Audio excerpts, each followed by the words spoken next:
Well, I'm pumped up, I'm excited, I'm looking forward to having a chat. So, let's make that happen.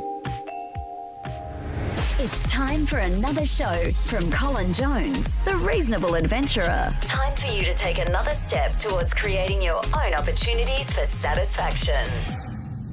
And it is a huge welcome to you all, episode 99 of The Reasonable Adventurer. I hope the new year has started well for you.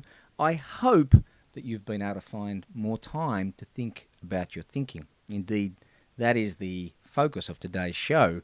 And one of those little realizations that's come to me recently about the challenge of finding time not just to think about your thinking, but to become so conscious of that process that you're really thinking about your thinking of the thinking.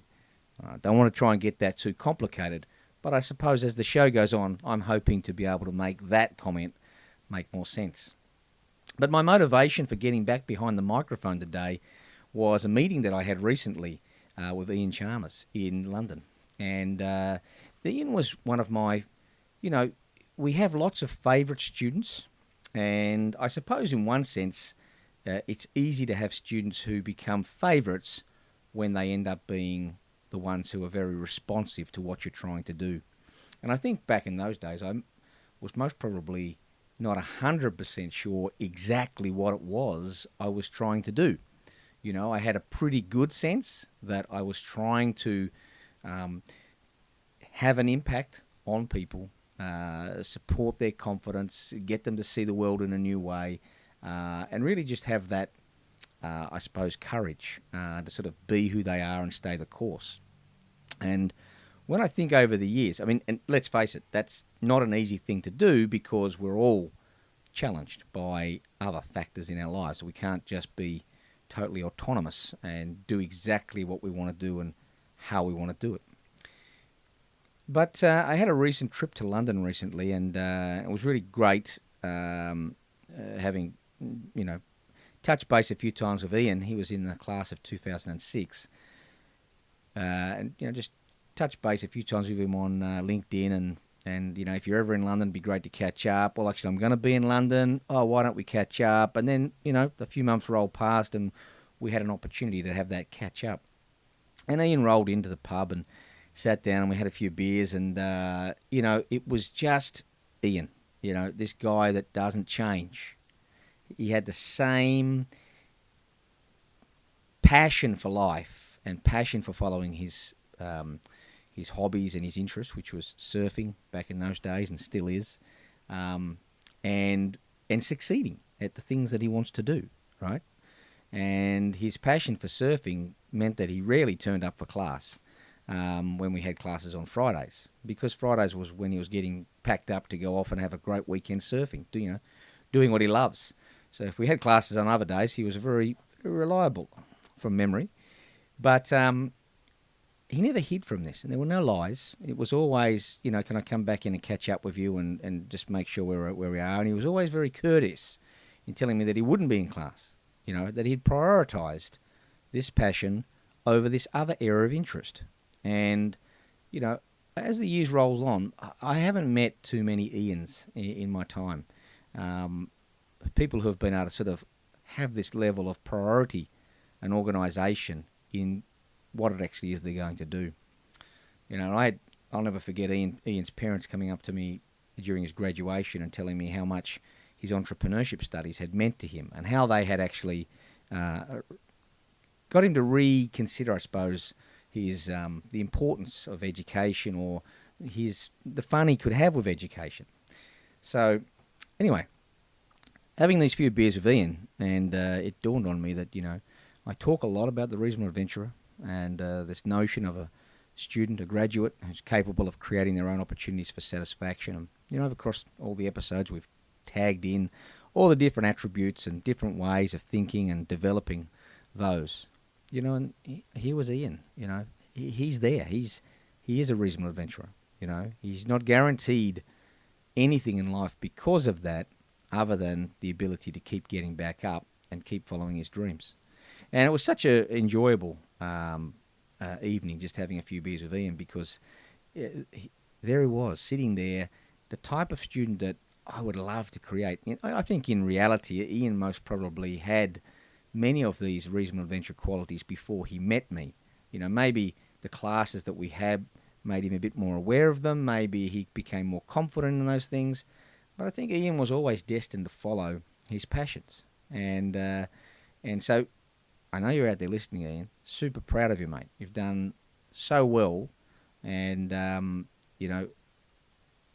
I have a lot of students who are sort of following in similar footsteps, but I think you're the one who has stayed the course. I think if we roll back the clock 12 years and we find, who is Ian, what is Ian excited about, what does Ian want to do in his future going forward, then we actually see Ian of today as a beautiful representation of that Ian 12 years ago. And not too many people can actually say that they've actually been able to stay the course. So it gives me the inspiration to sort of keep things moving forward in the world of the reasonable adventurer.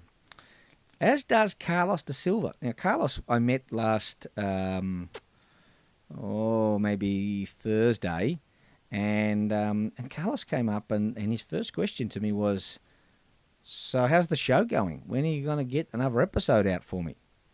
And we had a bit of a chat about that, and it was quite an interesting conversation. And again, it dawned on me that there are people who do get value from listening to the ideas from the show. And so thank you, Carlos, for providing that little bit of extra stimulation for me to get back in the saddle and get these shows going. Now, in the last episode, I talked about, very briefly, the history of the show, that we'd had roughly 50 episodes that were really focused on the reasonable adventurer, the attributes and, how we might actually think about developing them. Then we'd had roughly another 50 episodes, which really dealt with the idea of the reasonable adventurer within the context of my life, be that teaching and thinking, and that sort of lived experience of thinking in and around the reasonable adventurer. And so I mentioned that I was sort of umming and ahhing about the direction that the show should go in, and the great news is I've got that nailed. I've worked out what that direction should be. Over the last 2 months, I suppose, since that last episode, since episode 98, I've been very fortunate, again, to be travelling. And, of course, when I'm travelling, that creates this unique opportunity to think about your thinking. When you're at 30,000 feet and you've got 14 hours left in the flight, you can either find a way to sort of vacate that space by sleeping or watching mindless movies. But in amongst all of that, there is an opportunity for you to think about your thinking and what everything actually means to you, and what are you trying to achieve, and how are you trying to achieve it? How successful are you at doing that? What are the roadblocks? How could you get around them? All of that type of musing. And so this notion of becoming a philosopher has really started to dawn on me. I suspect I have colleagues in the past who have talked to me about this, but it seems there's this sort of rarefied air that exists around the philosopher. You could be a scientist in a lab, if you knew what to do when you put the white coat on, you knew how to take those samples, test those samples, write up those samples, communicate those reports. There's a process, that could be brought into play, right, in terms of being a scientist. And yet, we could all be a philosopher, but there's an assumption that when we meet philosophers, very, very intelligent people, right, that they've got these stored explanations for society which seem to go beyond our own comprehension, that they can just draw upon and drop them at our feet and amaze us, how shallow our thinking is. And then I read a little book by Samuel D. Rocker. The book's called A Primer for Philosophy and Education. It's a beautiful book. It's a really, really beautiful book. It's a small book. It's easy to read, which I love because I'm so slow at reading.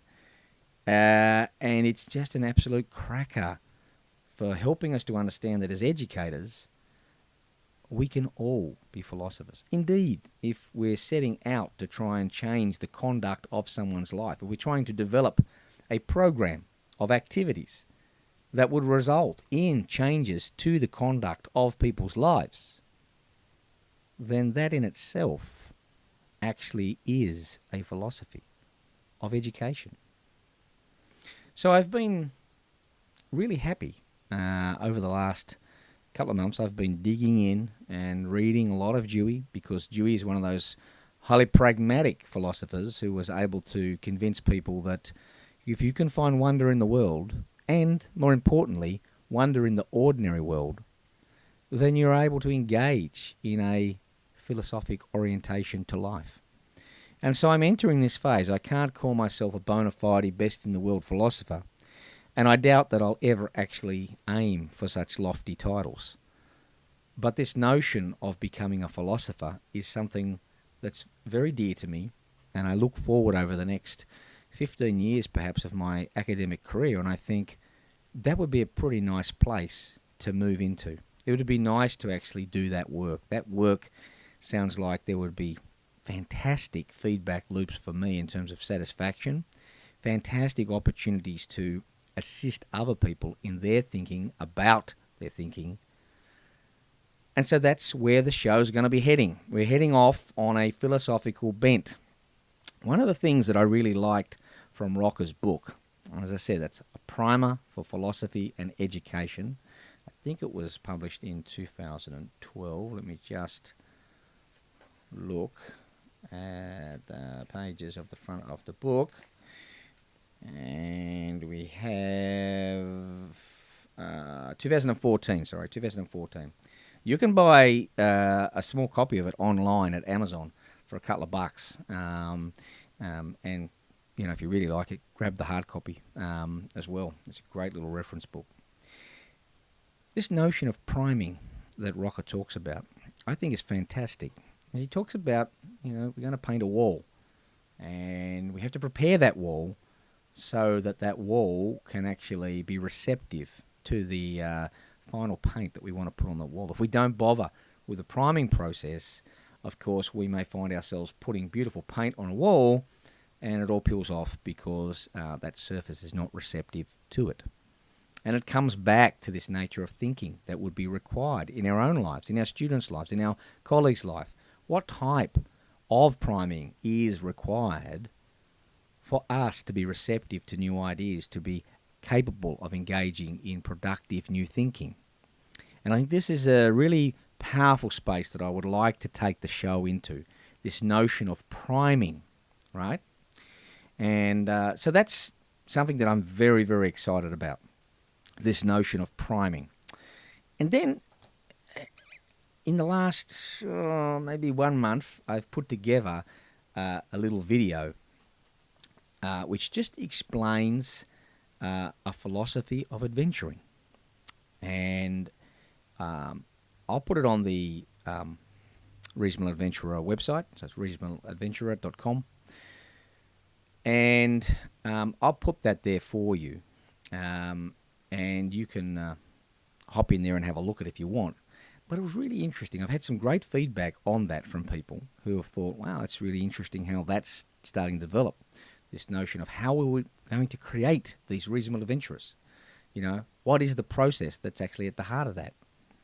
And I've got a good colleague that I've worked with in the past, Steve Wally, who works with the Big Picture Schools. And Big Picture Schools, great organisations that sort of provide individualised learning opportunities for students who, for whatever reason, are just not quite finding a perfect fit, right? And one of his students, Jack, sent me an email last week. And I'll read it out to you because I just love it. I just think it's fantastic. He said, "Hi, Colin. This is Jack from Launceston Big Picture School. On Thursday night, I was sent a link for your latest YouTube clip revolving around the philosophy of adventuring by Steve. I watched the whole 17 minutes with eager intent. Your ideas and perspective on the topic were inspiring to me. To me, it seems like you're doing everything I myself want to be doing in the future. And you've constructed this amazing philosophical system around education and the theoretical and practical aspects of transformative learning. To transcend the societal norm is what I'm aiming to achieve in everything I do. And I would very much like to shadow you in your work and soak up the knowledge and experience you have gained from over the years. I feel an opportunity like this will be essential to my educational development, and I would be extremely keen to observe what entrepreneurial work is. So I was pretty, you're always pretty pleased when people contact you with such a request, right? And so I contacted Jack back, and we're sort of setting the scene for making that work. And one of the things I'm going to propose to Jack, so I'm putting him on the spot here now, is to see whether we could actually have some fairly regular podcast shows where we actually sort of find some baseline and we sort of move forward. And when we're ready to share some learning, some development, we might have another show where we sort of bring Jack in and talk that through and have that explanation of how did that actually occur? How did that mental movement, how did that actually occur?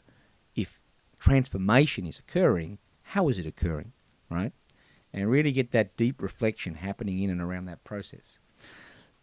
So we'll see how that challenge goes with Jack in terms of making that actually happen. I think that would be pretty cool if we can actually have that occurring.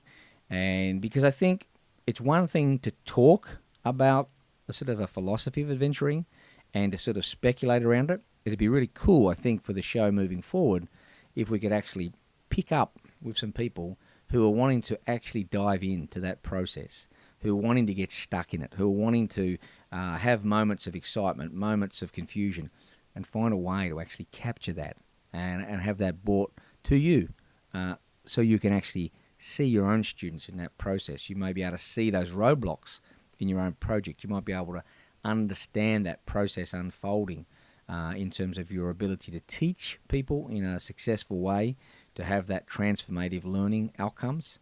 So that's sort of where I think that the next, let's call it the next 50 episodes of the show could go. Now, who knows where we may be in a year's time, but I would like to get things back into that more sort of normal mode of moving things along.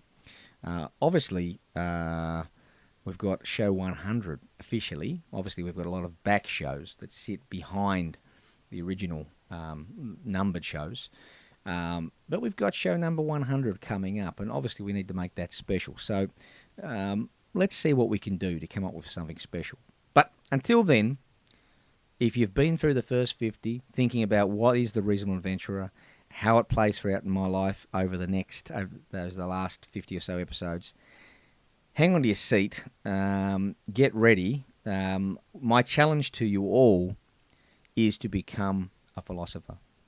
That's going to be one of my challenges. So it's not just a focus on the Reasonable Adventurer here, thinking about whatever your focus of is in life. Can we get you to become a philosopher in that life? That's something that I would love to actually create a bit of a movement around, is people actually being able to say, you know what, as a result of me having the capacity to think in this way and to ask these questions and to interact with people in these certain ways, I recognize myself as a philosopher. And therefore, I am. Until we meet again, keep thinking about your thinking. Chat to you soon.